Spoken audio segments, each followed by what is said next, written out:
이 법화경입니다. 법화경. 우리가 보통 대승 삼부경 그러면 여러분 불교대학 수업 시간에 배웠던 금강경, 그리고 화엄경, 법화경.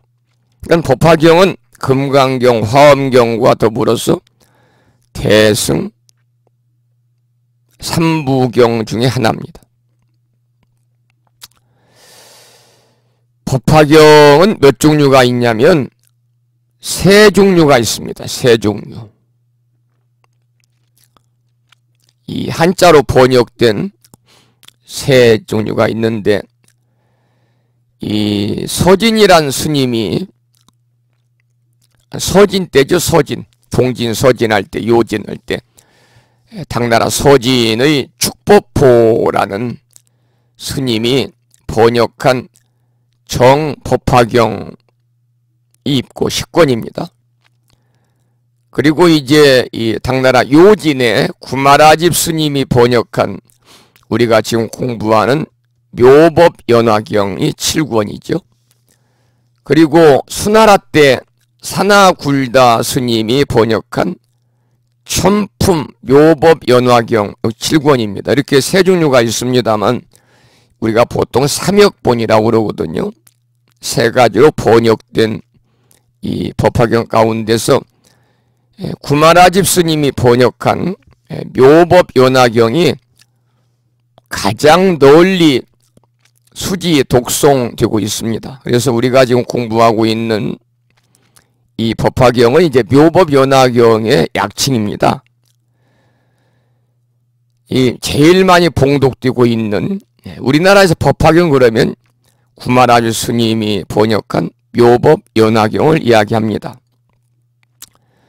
특히 이제 법화경이 여러분 교재 앞에 보면은 28품으로 되어 있거든요.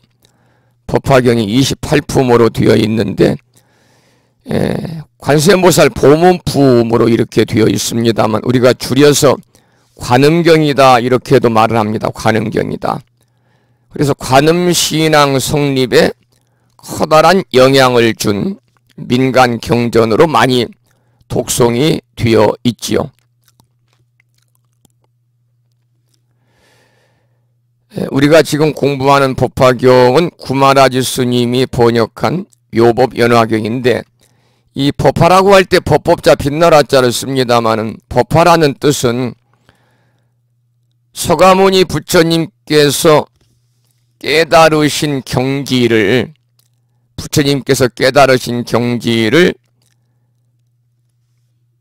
연꽃이라고 하는 것은 여러분 잘 아시다시피 진흙탕에 뿌리를 내리고 있지만은 결코 그 더러움에 물들지 않고 아름답게 피어나는 것이 연꽃인데, 부처님께서 깨달으신 경지를 진흙탕에 뿌리를 내리고 있지만은 결코 그 더러움에 물들지 아니하고 아름답게 피어나는 연꽃에 비유한 말입니다.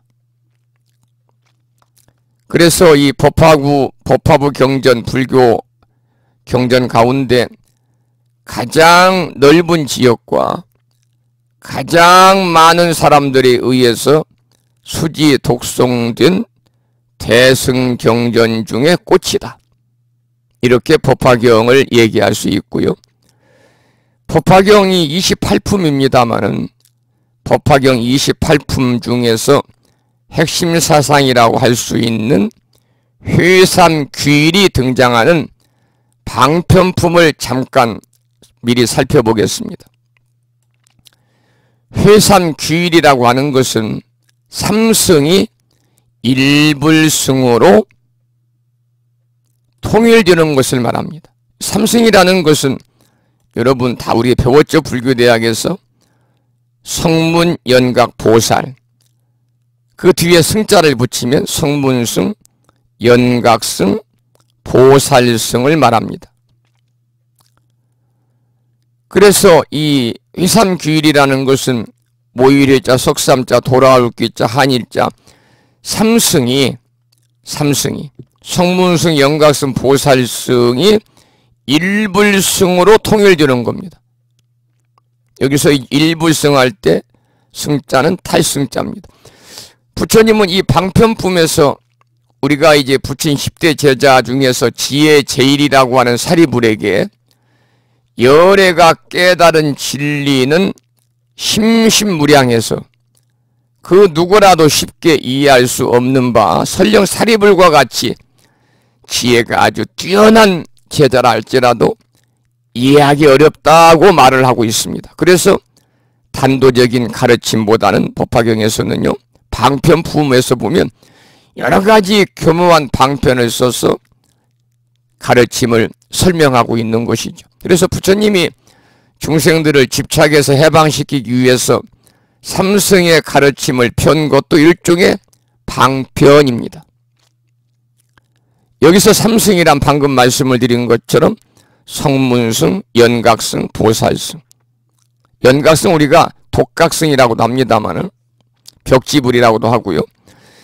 이 중에서 이제 성문승과 연각승은요, 소승불교입니다.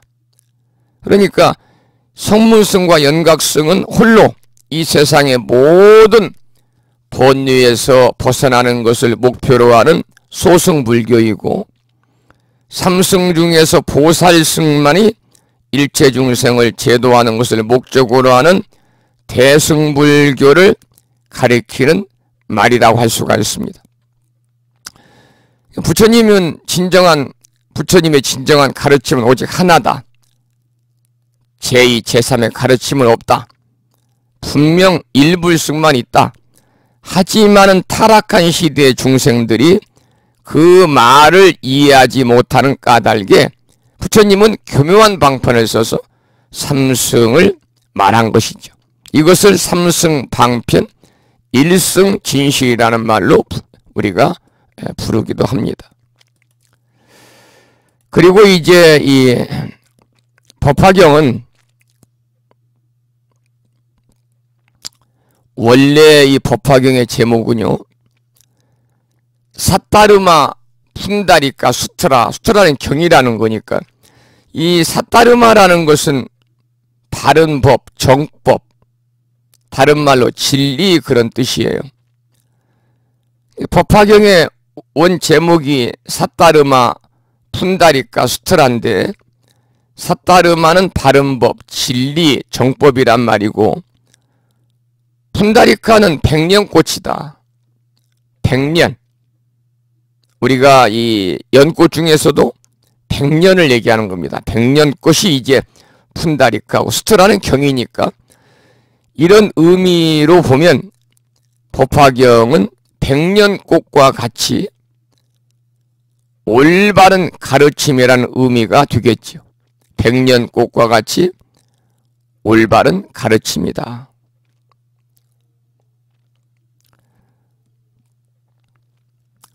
우리가 이제 이 법화경은 아마 우리나라의 불자님들 중에서도 여성 불자인 우바이 보살님들이 수많은 경전 중에서도 이렇게 이제 체계적으로 경전을 공부하고 이런 분들은 별로 없고, 그냥 뭐가 뭔지 모르고 사경만 하는 분들이 많아요. 법화경.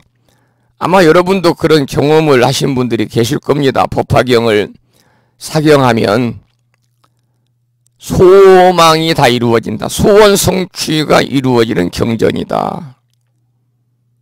그리고 업장이 소멸되는 경전이다. 그래서 법화경 안에 담겨있는 그 의미를 제대로 공부는 하지 아니하고 그냥 공덕이 있다고 그러니까 경전을 베껴 쓰는 사경을 많이 하신 분들이 계실 줄로 알고 있습니다.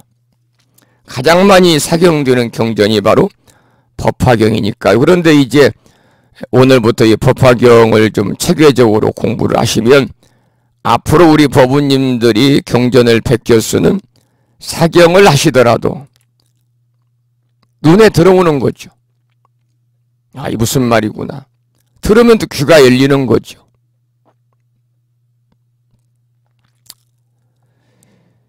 이 법화경은 이제 대승불교에서 가장 널리 익혀온 경전이다. 그런 말씀을 드렸고, 묘법연화경을 줄여서 법화경이다 이렇게 부른다는 말씀을 드렸습니다. 진실한 가르침의 연꽃이라는 경입니다. 진실한 가르침의 연꽃이다. 아까 제가 조금 전에 설명을 제가 법화경의 그 산스크리트어로 된 원문을 소개를 드리면서 잠깐 말씀을 드렸습니다. 이 법화경 경전에서는요, 대승불교 초창기에 태동기라고 그러잖아요. 초기 불교의 성문과 연각, 아까 말씀을 드리기를 성문은 부처님의 가르침에 따라서 스스로 아라한이 되기를 이상으로 하는 자입니다. 부처님의 가르침에 따라서 스스로 아라한이 되기를 이상으로 하는 자. 연각은 부처님의 가르침에 의지하지 아니하고 스스로 깨달음에 이르는 자. 이게 소승이라는 말씀을 드렸잖아요. 성문과 연각은 소승이고. 그런데 이제 소승에는 보면은 성문과 연각은 이 성불에 이를 수 없는 그러한 존재로 이렇게 매도도 한때는 당했거든요. 거기에서 벗어나서 이제 각각의 입장을 성불을 위한 방편을 설하고 있는 것이고, 이 대승불교의 보살과 마찬가지로 결국은 성문연각도 일불승이니까 다 성불에 이르게 된다고 하는 일불승, 일승 묘법의 사상을 펼치고 있기 때문에 이 법화경이 대단히 중요한 것입니다. 우리가 이제 보편적으로 이야기할 때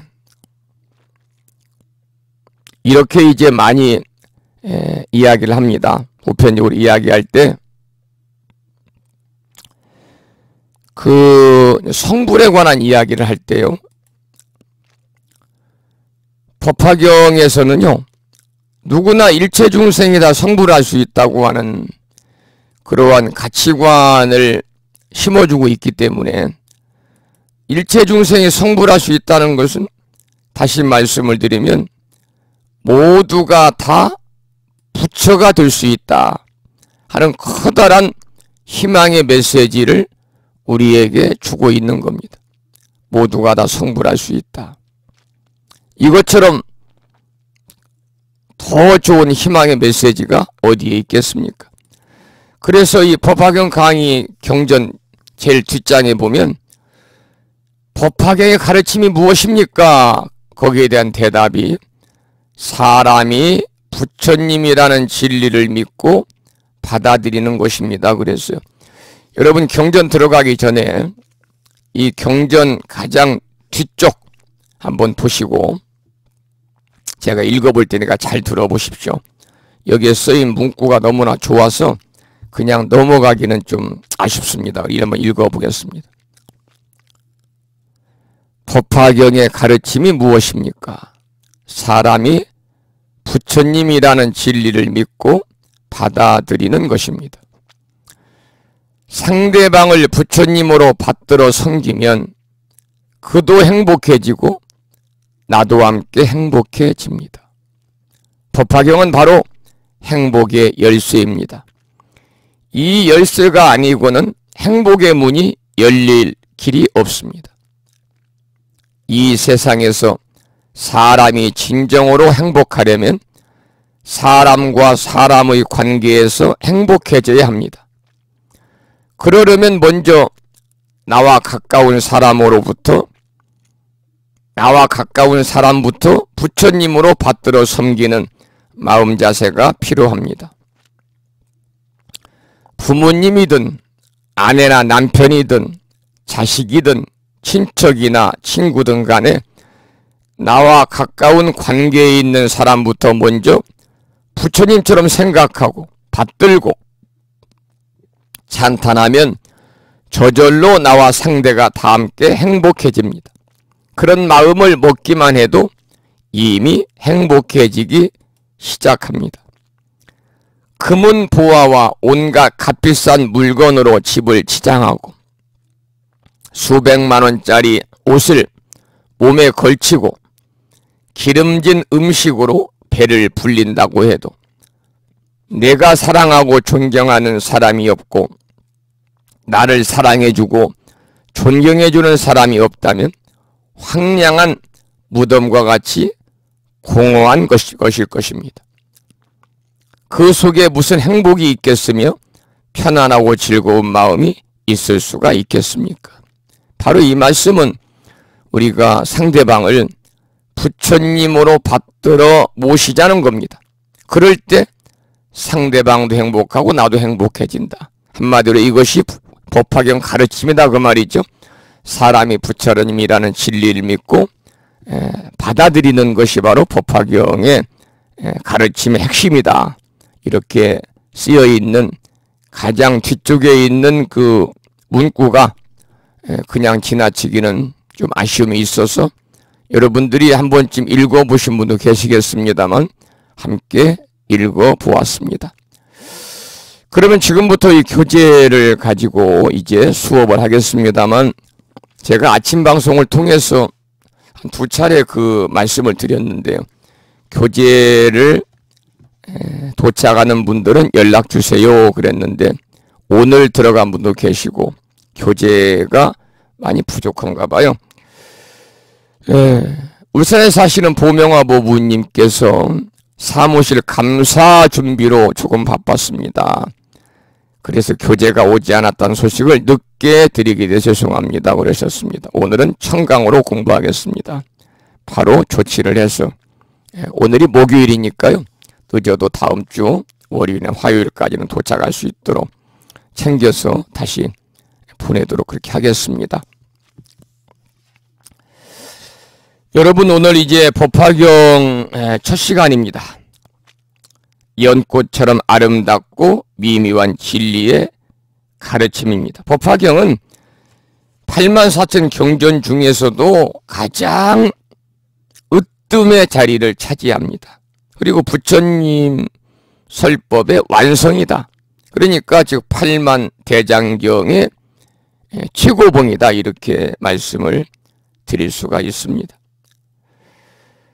우리가 이제 그 사람들의 고귀한 가치를 찾는데 완벽한 가르침이죠. 왜냐하면 사람을 부처님으로 받들어 섬기는 하나의 그런 의식을 변화시켜주는 경전이니까요. 이 경전을 여러분들 공부하시면은 모든 가족들 만나는 사람들 다 부처님으로 섬기셔야 됩니다. 부처님처럼 여러분이 되어셔야 됩니다. 그러면 나도 부처가 되고 상대방도 부처가 되고 이 세상은 우리가 바라고 원하는 아름다운 정토, 불국토가 되겠죠. 자, 먼저 13쪽을 보겠습니다. 이 법화경은요. 지금 원체 양이 많아서 28품이거든요. 28품으로 되어 있어가지고 경전이 상권, 하권으로 나눠져 있습니다. 이번에 지금 받으신 오늘부터 공부할 경전은 상권입니다. 그래서 이 상권은 10품, 법사품까지 있고요. 하권이 이제 11품부터 마지막 28품, 보현보살, 권발품까지 있으니까요. 13쪽을 보겠습니다. 서품입니다. 서품. 우리가 이제 서론, 본론, 결론 그러잖아요. 서품은 말 그대로 서론에 속하는 겁니다. 서론. 서론에 속합니다.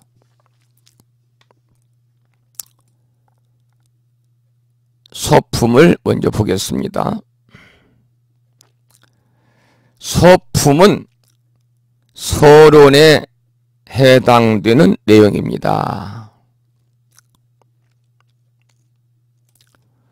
법화경은 영축산이라고 하는 유명한 왕사성 기사굴 산중에서 법회가 이루어진 것인데 우선 법회가 이루어지려면 청중이 있어야 됩니다. 여러분 모든 모임이 그렇잖아요. 모임이 구성이 되려면 청중이 있어야 됩니다. 어떤 주제를 가지고 강의를 해도 세 가지 요소가 필요하잖아요. 강사가 필요하고, 강의할 장소가 필요하고, 강의를 듣는 청중들. 여기서는 대중이라고 그럽니다만. 그래서 먼저 여기서는 청중을 이제 소개를 하게 됩니다. 예, 오늘날에도 행사 때 내빈 소개를 하죠. 어떤 의식이든지 제대로 행사를 하려면 행사 시작하기 전에, 이제 본 궤도에 들어가기 전에, 본식에 들어가기 전에 내빈 소개를 먼저 하지 않습니까? 어떤 대중들이 와 있는지를 소개하고 식을 진행해야만이 참석한 사람들이 내빈 소개만 듣고도 이 법회가 어떤 법회고 어떤 의식의 격이 있구나 하는 것을 알 수가 있죠. 그래서 이와 같이 경전에는 내빈 소개가 제일 먼저 나오는 겁니다. 맨 처음에 법회 청중부터 소개하면 청중이 누구냐 하는 것만 봐도 그 법회의 격이 낮은가 보통인가 높은가를 알 수가 있어요. 마찬가지로 일반 사회에서 하는 그 행사도 내빈이나 청중들의 수준에 따라서 그 행사의 격을 우리가 미리 가늠할 수 있듯이 경전도 마찬가지입니다. 경전도. 그리고 어떤 내용으로 무엇을 중심으로 설해지겠구나 하는 것도 우리가 짐작할 수가 있죠. 그래서 법화경 서품에서도 그 이 청중이 가장 처음에 나오게 됩니다. 청중들이. 그 가운데 성문, 아까도 말씀을 드렸죠. 소리성자 들을 문자. 부처님 법문 소리를 직접 듣는 대중들이다, 그런 말입니다. 부처님 법문 소리를 직접 듣는 대중들이다. 성문은 부처님의 제자로서 늘 부처님을 따라다니면서 부처님의 시중을 들고 부처님의 가르침을 직접 듣는 역사적인 인물이 또 역시 성중이다, 그런 말씀이죠. 그러면 법회의 청중을 보겠습니다. 이제 성문에 관한 말씀을 드렸고 성문 대중입니다. 여시야문 하사원이 일시에 불이 주왕사성 기사굴 산중하사. 자, 이제 첫 시간이라서 첫 구절은 제가 이제 한문 원문을 함께 읽었습니다만, 사실은 한문 원문을 이렇게 소개를 드려도 여러분들 전부 다 한글 세대라서 옥편 찾다가 시간 허비할 것 같아가지고요. 이제 다음부터 나오는 내용은 경문을 한문은 빼고 우리말로 번역된 부분을 읽어가면서 공부하겠습니다. 이제 대부분 우리 법부님들이 법화경 사경하실 때 한문 원문을 가지고 사경하신 분은 뭐 안 계실 것으로 생각이 되고 전부 다 우리말 법화경 사경하셨잖아요. 여시야문, 모든 경전에 처음에 등장하는 말이 바로 여시야문입니다. 모든 경전이 다 마찬가지. 이와 같이 나는 들었습니다. 여러분들 전에 우리가 이 금강경 공부할 때도 여시야문에 대해서 상세하게 말씀을 드렸습니다. 나는 이와 같이 들었다. 나는 이와 같이 들었다.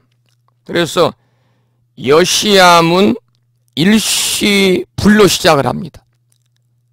나는 이와 같이 들었습니다. 어느 때인가 부처님께서 이러고 저러고 이렇게 시작이 되는 것이거든요. 그래서 여시야문이라는 말은 불타의 말씀을, 부처님의 말씀을 나는 이렇게 들었다, 그 말입니다. 그러니까 나는 이와 같이 들었다는 뜻으로 경전의 첫머리에 쓰이는 말입니다.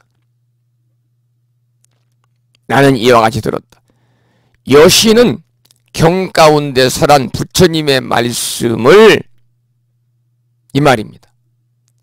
아문이란 말은 안한존자, 자신을 일컫는 말입니다. 안한존자하는 말입니다. 나는 이와 같이 들었다. 나는 붓다의 설법을 들은, 여기서 나는 이와 같이 들었다. 나는 누구냐? 붓다의 설법을 들은 안한존자를 가리킵니다. 그러니까 안한다죠. 안한다가, 안한존자가 붓다의 가르침을 사실 그대로 전한다고 하는 의미에서 경전의 가장 첫 부분에 나오는 말입니다. 여시야문 하사오니 일시의 불이, 저는 이와 같은 사실들을 보고 들었습니다. 일시에 어느 날 부처님께서 왕사성 기사굴 산중에 계셨습니다. 이 법화경이 설해진 무대는 바로 여기 나와 있는 왕사성 기사굴산입니다. 왕사성의 기사굴산. 저는 아직까지 인도 성지순례를 가보지 못했습니다만 많은 스님들 뿐만이 아니라 제가 불자들도 인도 성지순례를 많이 다녀오잖아요. 인도 성지순례 다녀오려면 작게 잡아서 열흘, 길게 잡아서 보름, 더 체계적으로 보려면 한 달 이렇게 가야 됩니다. 비용도 많이 들고요. 이 법화경이 설해진 무대는 본문에 나오는 것처럼 왕사성 기사굴산입니다. 기사굴산. 우리 불자들이 인도 성지순례 때 꼭 들리는 곳입니다. 우리들에게 익숙한 용어로는 영축산이다 그럽니다. 영축산. 여러분, 영축산 그러니까 영축산 그 다음에 절 이름이 붙은 데가 어디죠? 영축산 통도사입니다. 영축산 통도사. 통도사가 있는 산의 이름이 영축산입니다. 영축산. 그래서 이 영축산의 이름을 빌어서 통도사 뒷산을 영축산이다. 영축산 통도사다 그래요. 양산에 있잖아요. 경상남도 양산 영축산 통도사. 대한불교 조계종 제15 교구 본사입니다. 교구 본사. 제15 교구 본사. 그래서 영축산 남쪽 기슭에 자리 잡고 있어요. 그래서 신라 선덕여왕 때 자장율사께서 창건한 천년고찰입니다. 그래서 자장율사가 당나라 구법 중에, 당나라의 구법 중에 모셔온 부처님 사리와 부처님 가사, 부처님 경책을 금강계단을 쌓은 뒤에 봉안하고 절 이름을 통도사라고 그랬다고 그래요. 그래서 통도사는 여러분 아시다시피 불법승 삼보사찰 중에서 불보사찰이잖아요. 법보사찰이 합천에 인사고 승보사찰이 전라도 순천에 있는 송광사입니다. 그래서 통도사는 삼보사찰 중에서 불보사찰인데 이는 서가모니 부처님의 진신사리와 가사를 금강계단에 봉안하고 있기 때문에 여러분 통도사 다 가보셨죠? 대웅정 가면 따로 불상을 모시지 않고 있잖아요.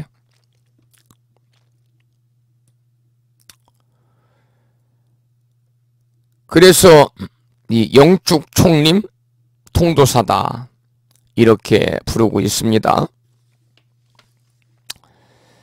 부처님 당시 부처님께서 직접 법화경을 설했든지 아니면 몇백 년 뒤에 깨달으신 또 다른 부처님이 편찬을 했든지 간에 부처님이 설하신 법화경을 설하신 무대는 변함이 없이 왕사성 기사굴산이다. 이렇게 이해를 하시면 되겠습니다. 자, 이제 법표의 청중을 공부하고 있습니다.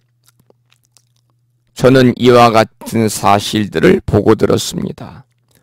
어느 날 부처님께서 왕사성 기사굴 산중에 계셨습니다. 큰 스님들 1만 2천 명과 함께 하셨는데 그들은 모두 아라한의 경지에 오른 이들로서 모든 누가 이미 다하고 더 이상 번뇌가 없었습니다. 여기서 누라고 하는 것은 셀루자입니다. 자신의 진정한 이익을 얻어서 존재의 속박이 다 없어진 상태라 그 마음은 아주 자유로웠습니다. 그분들의 이름은 아야교지녀. 아야교지녀가 나오네요. 서가모니 부처님이 처음 깨달음을 얻으시고 성도하시고 나서 녹야원에서 처음 고진멸도 사제를 설하셨는데 처음 부처님의 설법을 들은 5명의 수행자들이 교진녀를 비롯한 오비구거든요. 오비구. 그래서 거기에 나오잖아요. 그분들의 이름은 아야교지녀, 마가섭, 우르빈나가섭, 가야가섭, 나제가섭. 이제 뒤에도 나오겠습니다마는 여기에 나오는 첫 번째 마가섭은 부처님의 10대 제자 중에 한 분입니다. 마가섭. 특히 두타행을 실천했던 부처님의 10대 제자 중에 한 분이죠.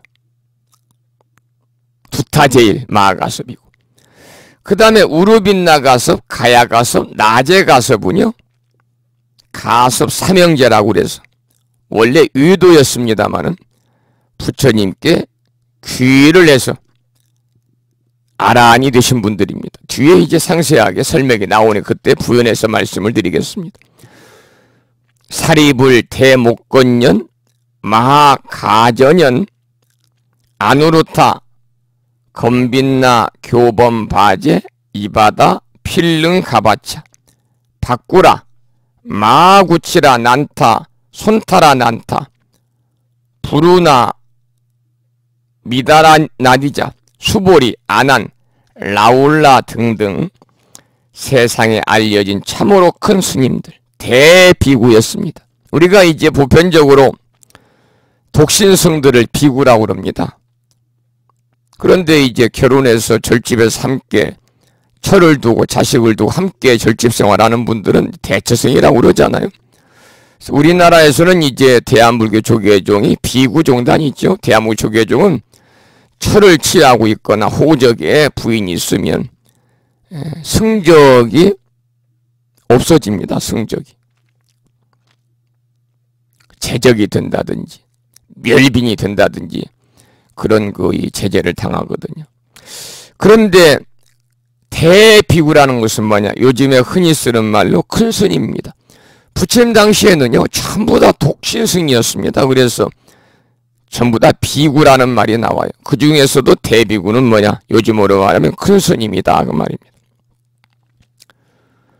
또 한창 공부를 하고 있는 이들, 또 공부를 다 마친 이들 2,000여 명도 함께 있었습니다. 자, 이제 넘겨보시면 16쪽이죠. 1만 2천 명의 큰 스님들의 덕을 찬탄하는 내용이에요. 모든 스님들이 아라한의 경지에 올랐다고 찬탄하고 있습니다. 어디에 나와 있느냐? 큰 스님들 1만 2천 명과 함께 하였는데 그들은 모두 아라한의 경지에 오른 이들로서 이미 누가 다하고 더 이상은 번뇌가 없었습니다. 자신의 진정한 이익을 얻어서 존재의 속박이 다 없어진 상태라 그 마음은 아주 자유로웠습니다. 12,000명의 큰 스님들의 덕을 찬탄하는 거예요. 모두 큰 스님들이 최고의 경지, 아라한의 경지에 올랐다고 찬탄하는 겁니다. 당시에 도가 높은 큰 스님, 수양이 많이 된 출가 수행자를 아라한이다 그랬습니다. 여러분, 아라한은 우리나라에서는 나한이라고 그러고 부처님도 아라한이셨거든요. 그래서 부처님 열의 10호가 있잖아요. 열의 응공, 정변지, 명행족, 선서, 세간의 무상사, 주어장부, 천인사, 불세준 중에서 두 번째 나오는 부처님의 별호가, 별칭이 응공입니다. 응공. 공양받아 마땅한 사람 그 말이죠. 왜? 깨달음을 얻었기 때문에. 그래서 특히 소승불교에서는요, 수행을 통해서 우리 불교가 대승이든 소승이든 재가불자든 출가불자든 간에 수행을 통해서 가장 우리가 목표하고 있는 것이 뭡니까, 여러분? 우리가 절에 다니고 불자로서의 불교 공부를 하고, 이 수행입니다. 지금 이 시간도 우리 수행하고 있는 거예요. 저도 강의를 하고 있는 이 시간이 수행하는 시간이고, 여러분도 이 법화경 강의를 첫 시간 듣는 오늘 이 시간도 여러분은 불자로서의, 재가불자로서의 수행을 하고 계시는 거예요. 그러니까 우리가 재가불자든 출가불자든 간에 이러한 수행을 통해서 우리들이 결국은 바라는 목적이 뭐냐면 열반의 경지에 이르는 겁니다. 니르바나 경지, 깨달음, 해탈의 경지에 이르는 거예요. 그래서 수행을 통해서 우리가 니르바나 열반의 경지에 이르는 동안에 4가지 성인의 경지가 있잖아요. 우리가 사과 선인이라고 그러죠. 녹사자, 열매과자. 열매는 다 익은 겁니다. 그래서 열매를 익었다. 이 얘기는 뭐냐면 성인의 경지에 올라갔다 그 말이에요. 수다원. 맨 처음의 경지입니다. 수다원, 사다함, 아나함, 아라한인데 지금 아라한을 설명하기 위해서 그 4가지 성인의 경지를 잠깐 말씀을 드리는 거예요. 첫 번째가 수다원과인데 이 경지에 이르면요, 7번 이상은 윤회하지 않게 되어가지고 그 안에 깨달음에 도달할 수 있기 때문에 흐름에 들었다. 이런 뜻으로 미리 예자, 흐를 유자를 써서 예류 그럽니다. 예류. 수다원과에만 이뤄도 7번 이상은 윤회를 하지 않아요. 그러니까 사바세계에 7번 이상 오지 않아요. 윤회하지 않는다는 것은 이 사바세계에 오지 않는다는 거예요. 그 안에 깨달음에 도달할 수 있다. 그래서 예류, 미리의 자, 흐를 유자, 흐름에 들었다. 그런 뜻입니다. 두 번째 경지는 사다함입니다. 사다함과. 이 사다함에 이르면 최소한 한 번 이상은 윤회를 하지 않습니다. 한 번 이상 윤회하지 않는 그 안에 깨달음에 도달할 수 있다. 그래서 한 번만 온다. 어디에? 사바세계. 그래서 한일자, 올레자를 써서 일례라고 합니다. 일례. 자, 지금 이제 수다원, 예류, 사다함, 일례까지 공부했죠. 세 번째가 아나함입니다. 세 번째 경지 아나함에 이르면 다시는 이 세상에 돌아오지 않아요. 그리고 더 이상 높은 차원의, 더 높은 차원의 세계에서 그대로 깨달음에 도달할 수 있기 때문에 이 사바세계에는 결코 돌아오지 않는다. 그래서 안이불자 돌아오란 자, 불환이라고 합니다. 불환. 이제 마지막 여기에 나오는 아라한입니다. 4번째 경지인데 이 아라한의 경지에 이르며 해탈을 성취해가지고 이 경전에서 방금 읽어드린 그 본문의 내용처럼 더 이상 번뇌가 없어요. 더 이상 번뇌가 없어요. 번뇌와 고통을 다 벗어나는 겁니다. 다시는 생을 받지 않아요. 그래서 불생이다 그래요. 불생이다. 아까도 말씀을 드린 것처럼 열의 응공, 공양을 올릴 만하다. 응공. 또 공양을 올리면 복을 받는다. 복전. 우리가 아무나 스님이라고 다 복전이 되질 않습니다. 내가 공양을 올려가지고 내가 복을 받을 수 있는 상대가 될 때 복전입니다. 그래서 아라하는 복전이라고도 하고, 서가모니 부처님도 아라한이셨습니다. 그래서 열의 응공이라고 그러죠. 우리 열의 10가지 명호 가운데 두 번째 응공이 나와요. 깨달으신 분, 열반의 경지에 오르신 분. 그래서 이 니르바나의 경지를 경전에서는요, 이슬에 물들지 않은 연꽃이요 그물에 걸리지 않는 바람이다 이렇게 말을 하고 있습니다.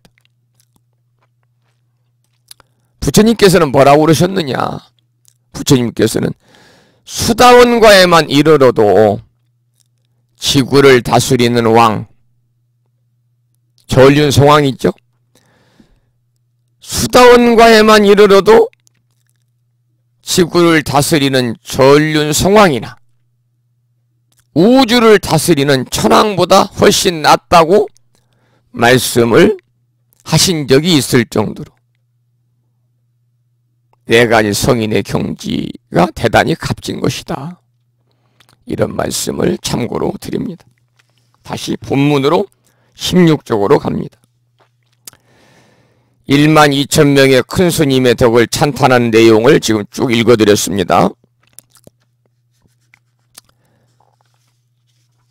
모든 스님들이 아라한의 경지에 올랐다고 찬탄하고 있습니다.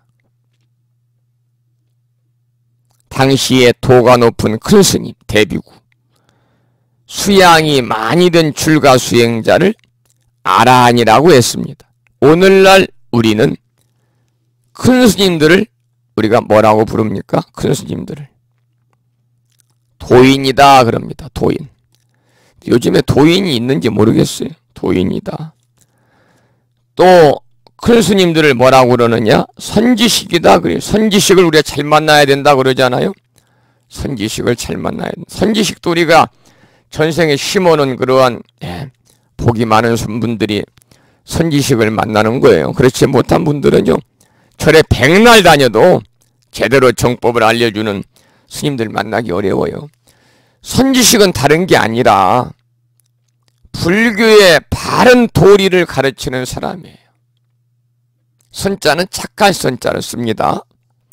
불교의 도리를 제대로 가르치는 사람을 선지식이라고 그럽니다. 우리가 이제 선친우다 이렇게도 말합니다만, 선종에서는 수행자를 가르칠 수 있는 그러한 능력을 가진 스님들을 이제 선지식이다, 선친우다 이렇게 말합니다. 또 화상이다 그래요. 화상이다. 화상이다. 큰 스님들을 화상이다. 우리가 이제 우리나라에서는 그 화상이란 말을 잘 안 씁니다만은 중국에서는 화상이란 말이 통례로 쓰이고 있죠. 화상이다. 수행을 많이 한 승려입니다. 그리고 스님들을 높이거나 또는 대접해서 이러는 말입니다. 그러니까 중을 높여서 표현할 때, 중을 대접해서 표현할 때, 특히 중국에서는 화상이다. 사실은 수행을 많이 한 승려를 말합니다. 또는 아사리라고 그럽니다. 아사리. 아사리. 이 아사리라는 것은 누구를 말하느냐? 아사리. 원래 이제 스승이다 그런 뜻인데요. 계율과 의식에 밝아서 출가한 스님들을 가르치고 지도할 수 있는 덕 높은 승려를 말합니다. 지난 3월 14일 날, 작년 8월 12일 날 부심사 그리고 무참 불교대학 도반이셨던 원광 거사님께서 지리산 대화엄사로 입산 출가하셔서 7개월간의 행자 생활을 마치고 김천 직지사에서 예비 승려가 되는 삼위계를 받으셨습니다. 그런데 이 출가해서 승려가 되려는 사람들이 받는 계가 무엇을 받느냐? 10계를 받아요. 10계. 출가해서 승려가 되려는 사람들에게 10계를 주는 사람을 출가아사리, 출가아사리. 출가아사리라고 그래요. 출가아사리. 그리고 이제 원광거사님이 연웅이라고 하는 편련자, 웅장할 웅자, 연웅 스님이신데 이제 이분이 지금 4월 중순에 지리산 대화엄사 4년 과정의 강원에 입학을 하시거든요. 4년 동안 강원에서 열심히 공부하고 강원을 졸업을 하게 되면 이제 구족계를 받을 자격이 주어집니다. 구족계. 저희 종당 같은 경우는 출가해서 득도해가지고 5년이 지나야 구족계를 받거든요. 비구계를 받는데, 그러니까 3인은 비구계, 남자 스님이 있죠. 3인이 여자 예비 스님은 비구니계를 받는데, 그 구족계를 줄 때 의식을 주관하는 스님을 갈마가사리. 그러니까 출가하여 승려가 되려는 사람, 예비 스님, 3인에게를 받는 사람들이 10계를 주는 스님을 출가아사리, 구족계를 줄 때 의식을 주관하는 스님을 갈마아사리, 또 구족계를 받는 스님들에게 규율이나 승려로서의 몸가짐 등을 가르치는 교수아사리, 경전을 가르치는 수경아사리 등이 있습니다. 그래서 이제 갈마아사리는 이제 카르마를 소리내로 적은 건데 의식이다, 그런 뜻을 가지고 있어요. 그러니까 이 아사리라고 하는 것은 뭐 아사리판이다 그런 말이 아니라 모범이 되어가지고 제자의 행위를 바로잡는 큰 스님들, 고승, 대덕고승 스님들을 아사리다 그렇게 말합니다. 이제 좀 이해가 되시죠? 오늘날 우리네 큰 스님을 도인, 선지식, 화상, 아사리라고 부른다.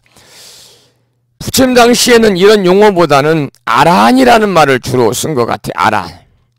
아라한이라는 말은 아까도 말씀을 드린 거지, 응공이다. 다른 사람으로부터 공양을 받을 만한 자격이 있다. 응공. 그리고 부처님도 열의 응공, 정변지, 명예응족, 선서, 세간의 부상사, 조장무, 천인사, 불세존, 열의 10호 중에 두 번째 응공이라고 부르잖아요. 아까 이제 그 본문을 읽어드릴 때 누가 이미 다 하고 더 이상 번뇌가 없는 분들이 아사리다, 아라한이다. 누가 다 하고 자신이 닦은 공덕과 자신이 지은 복이 더 이상 새는 일이 없는 분들을 아라한이라고 그럽니다. 우리는, 여러분이나 저는 우리가 공덕을 많이 닦고 복을 많이 지어놔도요, 줄줄줄줄줄 셉니다. 새. 아직은 범부 중생의 삶이기 때문에 그래. 그런데 우리가 닦은 공덕이라든지 우리가 지은 복이 더 이상 새지 않아야 됩니다. 그때까지 우리가 정진해야 돼요. 바로 깨달음에 들을 때 새지 않는 겁니다. 이 누라고 하는 것은 셀루자입니다. 샌다. 이런 말인데 안입이 설신의 육근에서 저절로 흘러나오는 온갖 욕망을 말해요. 여러분 어떻습니까? 귀로는 항상 좋은 소리만 들으려고 그러죠? 나쁜 소리 들으려고 하지 않지요? 또 눈으로는 아름다운 것만 보려고 하고 지저분하고 흉측한 거, 눈이 마주치면 고개를 돌리지 않습니까? 또 어때요? 몸으로는 부드러운 것만 감춰가려고 하고, 코로는 좋은 향기만 맡으려고 하죠. 이 6가지 안입이 설신의 육근의 욕망이, 6가지 욕망이, 그러니까 육근을 통해서, 6가지 욕망이 육근을 통해서 자꾸 흘러나오기 때문에 누라고 하는 겁니다. 그래서 아라는 이런 욕망이 다했기 때문에 어때요? 더 이상 흘러나오는 것이 없다는 거예요. 그래서 본문에서는 모든 누가 다했다. 또한 아라는 뭐가 없다고 그랬습니까? 본문에서 더 이상 번뇌가 없었습니다 그랬어요. 번뇌가 더 이상 없어요. 탐진치 삼독의 번뇌가 없다 그 말입니다. 탐내고 노여하고 성내고 어리석은 탐진치 삼독의 번뇌가 없는 분들이 아라한이다.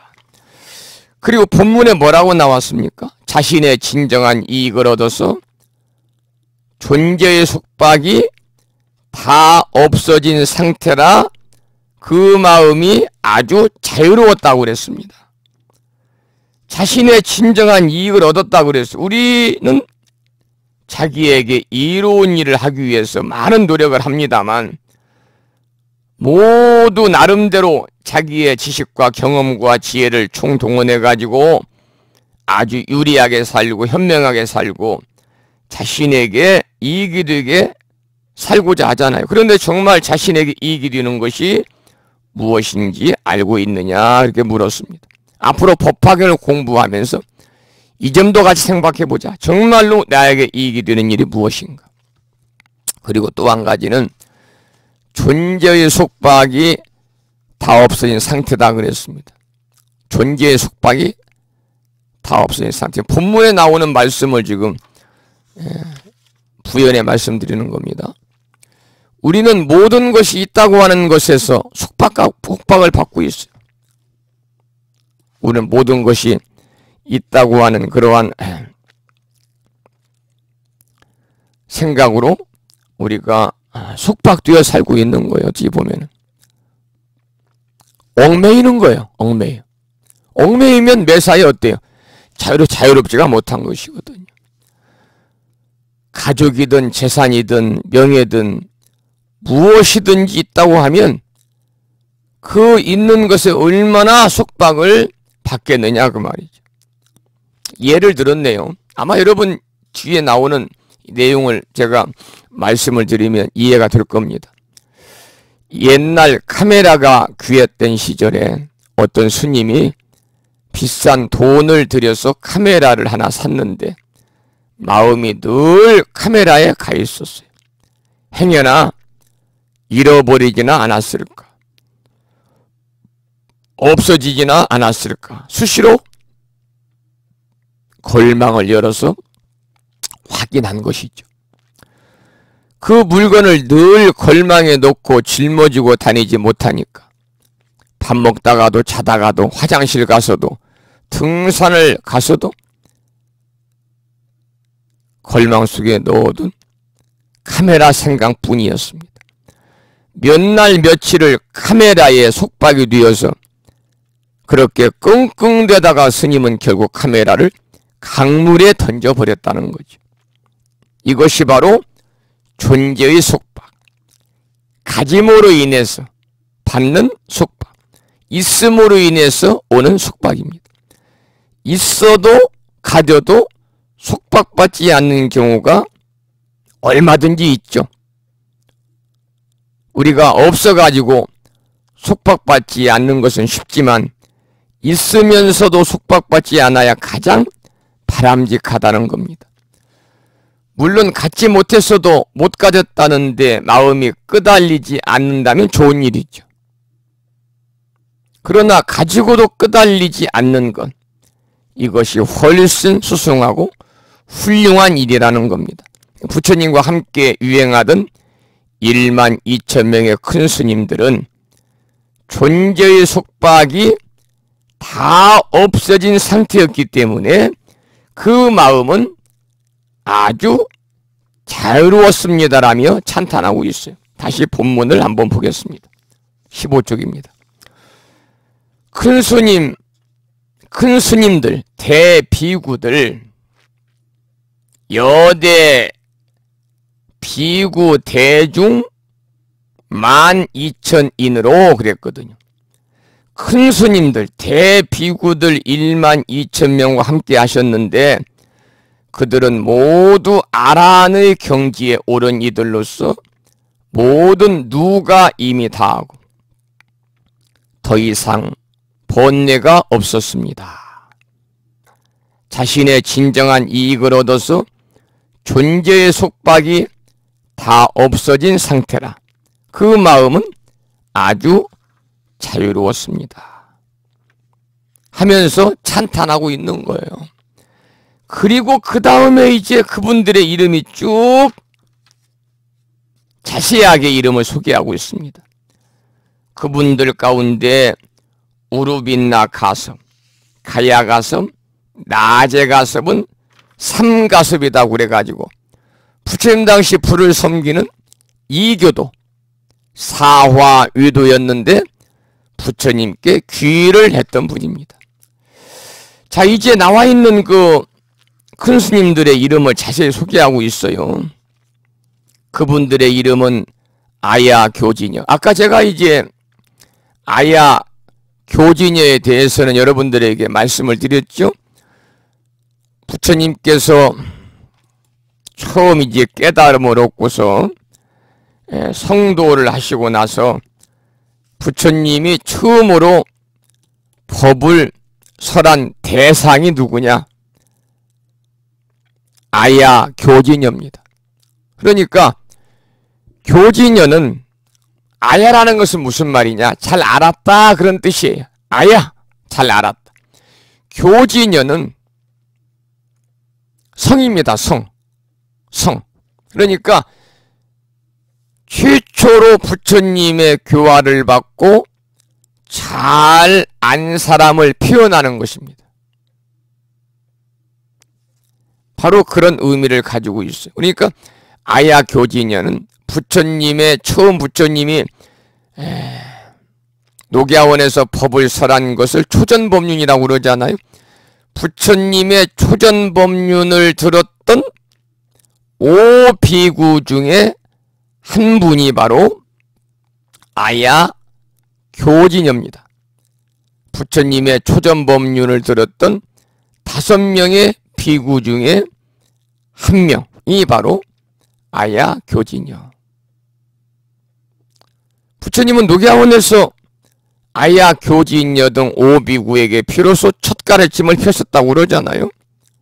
이때 부처님은 이 아야 교진여를 비롯한 5비구 5명의 비구들에게 법을 설하셔가지고요. 드디어 이제 불법승 3보가 탄생이 된 거예요. 거기에서 승가가 생긴 거죠.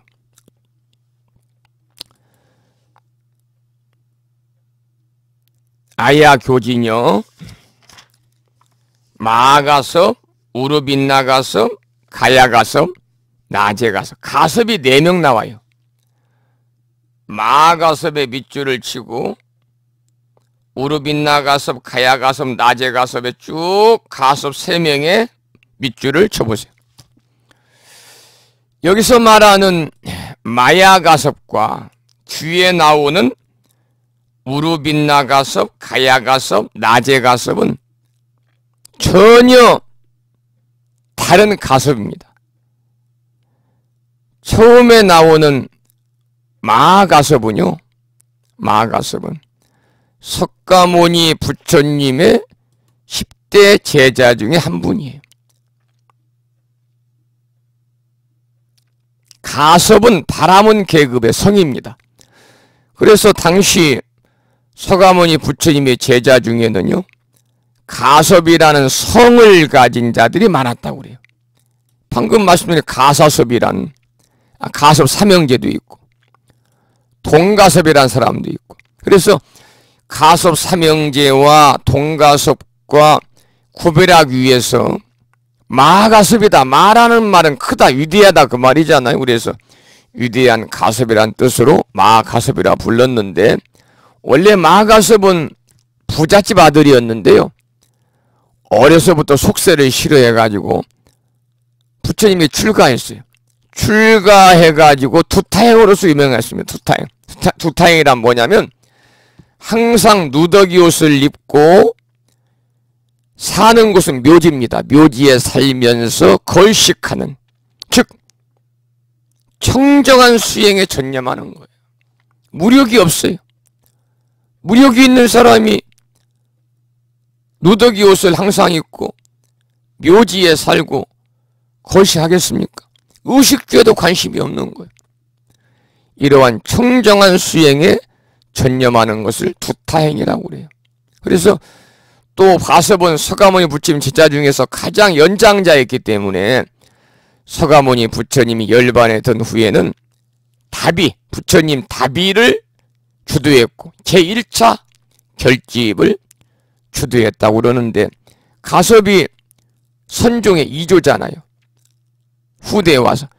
서가모니 부처님이 가섭에게 3번의 가르침을 부축했다는 얘기 들으셨죠? 삼처 전심이라고 그래가지고 3곳에서 마음을 전했다.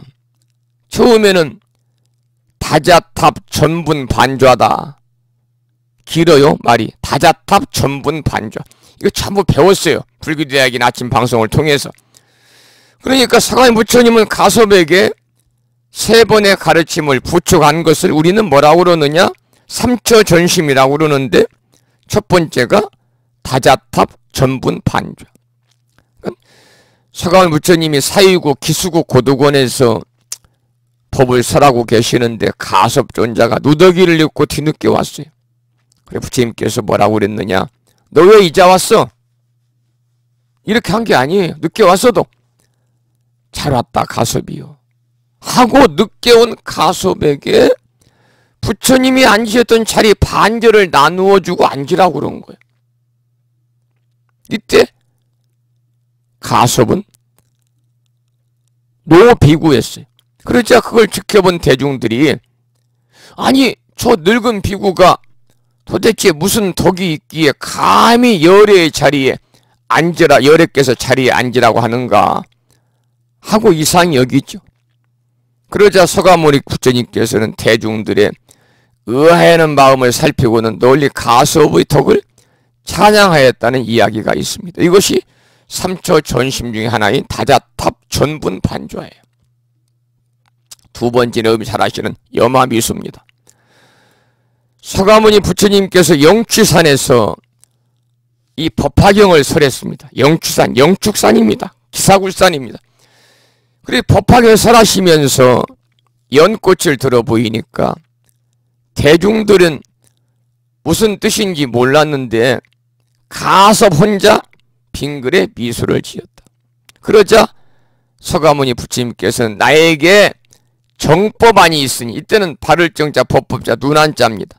나에게 정법안이 있으니 이를 가섭에게 부촉한다면서 가섭에게 법을 전했다는 이야기가 염화미수입니다. 너무나 잘 아시죠? 염화미수. 마지막으로 세 번째는 곽시상부. 곽시상부. 서가모니 부처님께서 사라상수 아래에서 임멸하셨습니다. 열반에 드시자.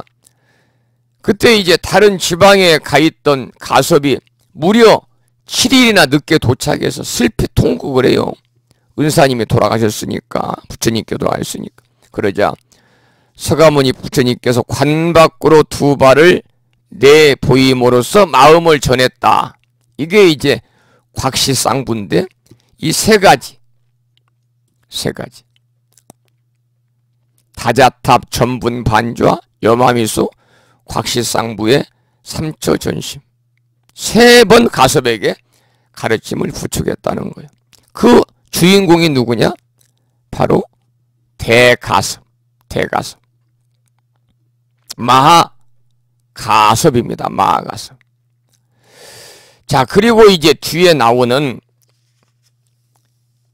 우르빈나 가섭, 가야 가섭, 나제 가섭이 쭉 밑줄을 치라고 그랬잖아요. 그 세 명의 가섭이 소위 말하는 가섭 삼형제입니다. 가섭 삼형제. 우르벨라 가섭, 가야 가섭, 나제 가섭. 친형제들입니다. 가섭 삼형제를 우리가 세 명을 일으키는데, 이 삼형제, 가섭 삼형제는 아까 이 책에 나온 것처럼 사와위도에 속해요. 사와위도. 불을 섬기는 위도였습니다. 그러면서 머리카락을 묶어가지고 머리카락을 나발 모양을 하고 있어서 이들을 가리켜서 나발 범지다 이렇게도 불렀습니다. 그 중에 이제 가장 맏형인 우르벨라 가섭은 무려 500명의 제자를 이끌고 있었고, 가야 가섭이 300명의 제자를 이끌고 있었고, 막내인 나제 가섭이 200명의 제자를 각각 거느리는 그들도 종교 지도자였는데, 이들이 부처님께 귀의를 하게 된 거예요. 귀의를. 여러분 아시다시피 부처님은 출가해서 6년 만에 깨달음을 얻잖아요. 이걸 성도라고 그러잖아요. 그래서 성도일 그럽니다. 부처님이 최초로 법을 설한 것은요, 부처님이 법을 구할 때 함께 고행을 했던 5비구였죠. 아까 말씀드렸죠. 초전법륜. 그 장소가 바라나시의 녹야원. 이 5비구가 부처님의 제자가 된 후에 계속해서 55명의 비구가 생겨요. 바라나시의 한 장자의 아들인 야사가 출가를 한 후에 55인의 비구가 생깁니다. 야사는 너무나 그 장자의 아들이었는데 환락생활에만 실증을 느껴요. 그리고 부처님의 허락으로 출가를 했는데 아사의 연이어서 제가불자로 출가를 했죠. 야사의 연이어서 그의 친구들이 한 번은 4명, 한 번은 50명이 출가해가지고 비구가 됩니다. 그러니까 55명이 되죠. 여기에 부처님을 합하니까 60명이죠. 여기에 교진여를 비롯한 5비구를 포함하니까 몇 명입니까? 61명입니다. 61명의 승가가 성립이 된 거예요. 그러니까 61명의 비구로 승가가 구성이 되자 부처님은 불교의 전도를 계획하시잖아요. 제자들을 다 떠나보내면서 2사람이 함께 가지 말아라. 그 유명한 전도 선언을 하신 거죠. 그리고 부처님 자신도 한 사람의 전도자로서 성도의 땅인 우르벨라로 전도하러 갈 것이다 이렇게 말씀을 하는데, 이때가 성도 직후에 얼마 지나지 않았을 때인데 바라나시에서 우기를 보내고 나서 우르벨라로 향해 갔다 이렇게 경전에 기록되어 있습니다. 그런데 부처님이 당신이 직접 우르벨라로 전도를 간 진정한 목적은 뭐냐? 1000명의 제자를 거느리고 있는 가섭 삼형제를 교화하기 위해서였습니다. 가장 먼저 맏형인 우르벨라 가섭을 만나가지고 신통력으로 우르벨라 가섭을 굴복시키잖아요. 그 결과 우르벨라 가섭이 부처님께 귀의를 했고 그의 제자 500명도 모두 동시에 귀의를 해서 지금으로 하면 개종을 해가지고 모두 비구가 된 거예요.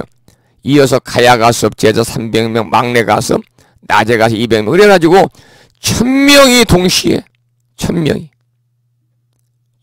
동시에 불교에 귀의를 해가지고 이렇게 많은 1550명의 수많은 그러한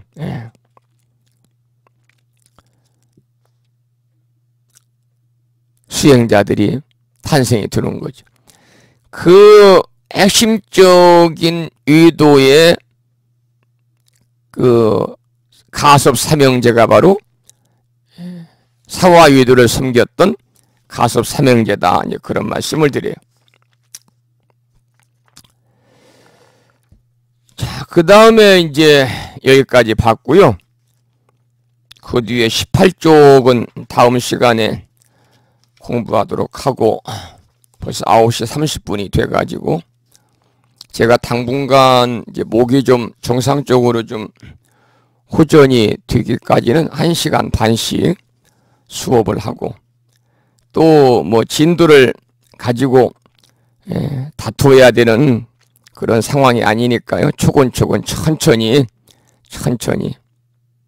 중간중간에 여러분들 이해도 좀 돕고 실증나지 않게끔 수업을 진행하도록 그렇게 준비를 하겠습니다. 오늘 첫 시간입니다마는 1시간 반 동안 쉬지 않고, 사실은 이제 중간에 사유에서는 쉽니다만 여기서는 뭐 쉬어도 음악이나 한 곡 들을까 뭐 별다른 할 일도 없으니까요. 다만 이제 여러분들 저녁 시간에 퇴근하고 오신 분들 하루 종일 일하고 피곤하셔가지고 졸리지 않을까 그런 생각이 들기도 하는데요. 그리고 늦게 8시 24분에 출석을 확인하신 법부님이 계시네요. 충청남도 보령시에 살고 계시는 선덕신 법부님께서 출석하셨습니다. 4분, 5분, 6분, 7분, 8분. 오늘은 8분이 결석하고 42명이 출석했네요. 첫 시간부터, 개강하는 시간부터 결석하신 분들이 많습니다. 이 대학원 수업은 제가 철저하게 출석부 정리를 하겠습니다. 그래서 지난 4년 과정이 길기도 했죠. 무창불교대야 졸업식 때는 단 한 분도 결석을 하지 않고 개근상을 받은 분이 없는데, 이 개근상을 받는다는 그만큼 정성스럽게 수업에 동참했다 그런 뜻이거든요. 여러분 이번 대학원 과정은 여러분이 작심하세요. 마음을 잘 이렇게 내셔서 나는 한 번도 결석하지 않겠다 라는 마음으로 여러분들께서 임하시면 더욱더 이 시간이 축복된 시간이고, 저는 오늘 첫 시간입니다마는 굉장히 행복한 마음으로 여러분 만나고 있습니다. 왜 행복하냐면 불교대학 졸업했으니까 나는 더 이상 뭐 공부할 필요 없어, 이런 마음가짐이 아니라 더 공부해야 되겠다, 더 좀 체계적으로 부처님 가르침을 공부해서 그 가르침대로 행하고 살겠다고 하는 그 여러분들의 간절한 마음이 모여서 이렇게 50명의 경전대학원 과정에 여러분들 입학하신 거잖아요. 그래서 한편으로는 존경스럽고 경이롭고 존경스럽고 놀랄만하다, 경이롭고, 한편으로는 대단하신 분들이다 그런 생각이 들면서 여러분들의 그러한 그 큰 마음 내심에 보답하기 위해서는요, 제가 할 수 있는 역할은 뭐냐, 좀 더 체계적으로 알차고 재밌고 폭넓게, 때로는 깊게, 때로는 엷으면서 폭넓게 강의를 통해서 여러분들에게 하나라도 제대로 부처님의 정법을 제대로 여러분들에 각인시켜 드리는 거, 이것이 제가 해야 될 도리가 아닌가 그런 생각이 들고요. 특히 이번 그 50명이 오늘 이제 입학식은 생략을 했습니다만 오늘부터 개강을 해 수업을 할 텐데 하고 계시는데, 이제 50대에서부터 이제 8순이 다 되는 보살님까지 나이 차이를 극복하고 많은 분들이 함께 해주셔서 감사하다는 말씀을 드립니다. 제가 지금 불러볼 테니까요, 제가 부르는 분들 중에서 이 시간 강의를 듣고 계시는 분이 계시면 바로 문자로 저한테 주세요. 지금 출석 확인이 안 된 분들 부르는 거예요. 대구의 감노행 법우님, 서울의 관음정 법우님, 충남 보령의 금당화 법우님, 인천광역시의 무화법 법우님, 전라북도 전주시의 무예광 법우님, 부산광역시의 수경심 법우님, 울산광역시의 지견화 법우님, 대구광역시의 천복심 법우님, 오늘 출석 확인 안 된 법우님들이니까요. 제가 방금 부른 법우님 중에서 강의를 듣고 계신 분은 저한테 문자를 주셔야 출석한 걸로 제가 출석부 정리를 정확히 할 수 있다, 그런 말씀을 드리고, 울산에 사시는 보명아 법우님께는 지금 강의 끝나고 바로 제가 다시 책을 보내드릴 수 있도록 조치를 취하도록 하겠습니다. 다행히 오늘 또 늦게 감노신 법운이 받으셔서 다행입니다만은 다음 시간부터는 교재 없이 수업에 참여하는 불편이 없도록 잘 챙겨 보겠습니다. 자, 그러면 오늘 수업을 여기서 마무리하면서 무예광 법우님께서 조금 늦어서 재방송 듣겠다고 하는 문자를 주셨네요. 무예광 법우님 지각하셨습니다. 자, 그러면은 법화경 내용을 노랫말로 만들어서 부른 야운이 부른 노래 중에서요, 꽃들이 만발한 이곳에 라는 노래를 한 곡 들으면서 오늘 강의 마칠 준비하겠습니다. 이 노랫말은 법화경 내용을 가사로 옮겼다고 그래요. 꽃들이 만발한 이곳에, 야운이 부릅니다. 법화경의 내용을 가사로 만들어서 야운이란 가수가 부른 꽃들이 만발한 이곳에 함께 들었습니다. 그리고 문자 주신 분들이 계시는데요. 대구에 사시는 천복신 법우님, 처음부터 강의 듣고 있었습니다. 로그인을 못해서 그러셨네요. 출석하셨습니다. 정리해 놓겠습니다. 그리고 인천광역시에 살고 계시는 무화법 법우님, 이 시간 불교대학 강의 하신다는데 이제 절에서 귀가 중에 방송을 듣습니다. 그러셨네. 무화법 법우님 출석하셨습니다. 정리해 놓겠습니다. 늦게라도 문자 주셔서 감사드리고요. 그리고 한 가지 말씀만 드리고 여기서 오늘 마치겠습니다. 첫날이니까 10시에 마칠게요. 지금 이제 오늘까지 50명이 지금 입학을 하셨는데 50명. 오늘 한 분이 추가돼 가지고 창원에 사시는 법우님이 한 분 도반 이렇게 권선에서 들어오셨어요. 50명인데 이 1학기 학생회비가 5만 원이잖아요. 그래서 이제 대부분 내셨을 거예요. 혹시라도 안 내신 분들은 이제 여건이 드시면 5만 원씩 무창부 불교대학으로 보내십시오. 부심사로 보내지 말고. 무창부 불교대학 계좌번호 모르는 분은 저한테 문자로 물어보시면 제가 보내드리겠습니다. 계좌번호를. 사실은 이번 교재가 3만 원인데요.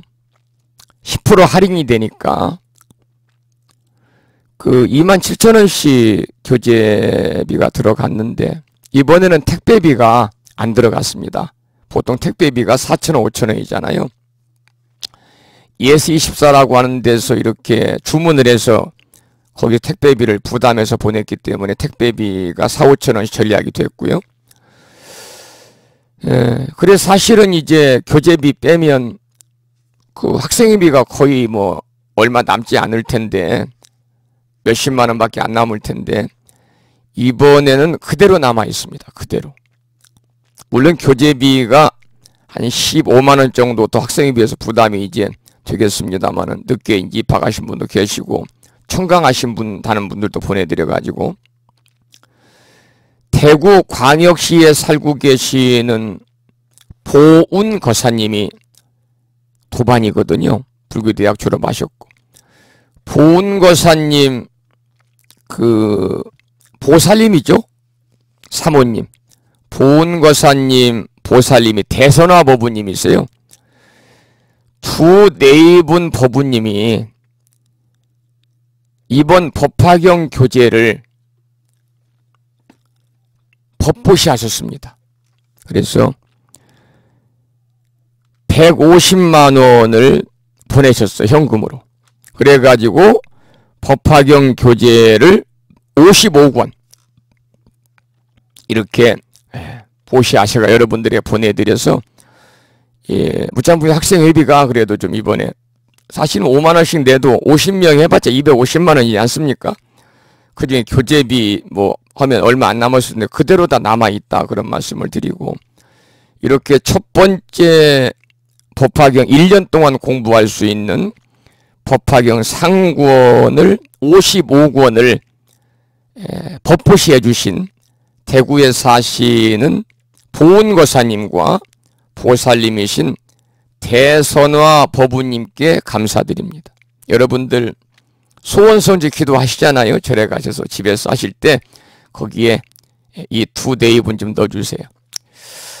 보은거사님과 그리고 보살님이신 대선화 법부님 감사드리고 두 네이분의 이러한 법보시의 공덕으로 55명의 많은 우리 도반들이 정말 인불사상을 가르치고 있는 사람이고 부처다 하는 걸 가르치는 그러한 법화경을 새롭게 접하게 돼서 무한한 기쁨과 무한한 축복으로 생각을 하면서 다시 한번 법보시해 주신 두 분께 감사의 박수를 드리겠습니다. 고맙습니다. 여기서 오늘 강의를 마치고요. 30분 줄여서 그런지 1시간만이 훌쩍 금방 지나간 것 같습니다. 사홍서원 모시고 이제 주무시겠습니다. 불심사 불자법요집이 이번에 많은 분들이 법보시에 동참하셔가지고 내일 도착합니다. 내일 도착하면 이번에 불심사 불자법요집에 동참하신 법부님들에게 한 권씩 뒤에 이제 법공양 발언문에 이름이 다 적어져 있습니다. 불명과 이름을 적었기 때문에 가나다 순으로 한 권씩 내일 도착을 하면 빠르면 내일 오후나 아니면 모레 이렇게 택배로 보내서 늦어도 이번 주 토요일 날이나 월요일 날 다 받을 수 있도록 하겠습니다. 혹시 불심사 불자법요집이 더 필요하신 분은 아무 때라도 연락을 주시면 제가 모셔드리도록 하겠습니다. 불심사 불자법요집 599쪽을 펴시고 다 함께 사홍서원을 모시겠습니다.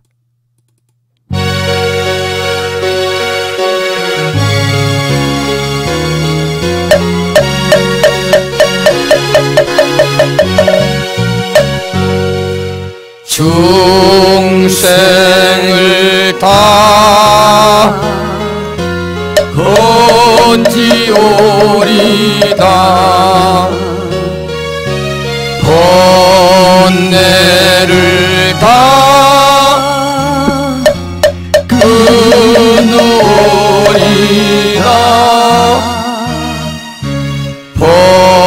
법문을 다 배우리다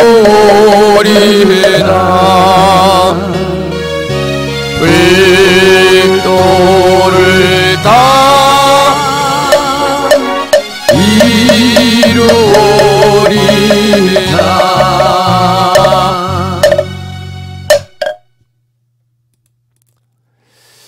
여러분 편안히 주무십시오.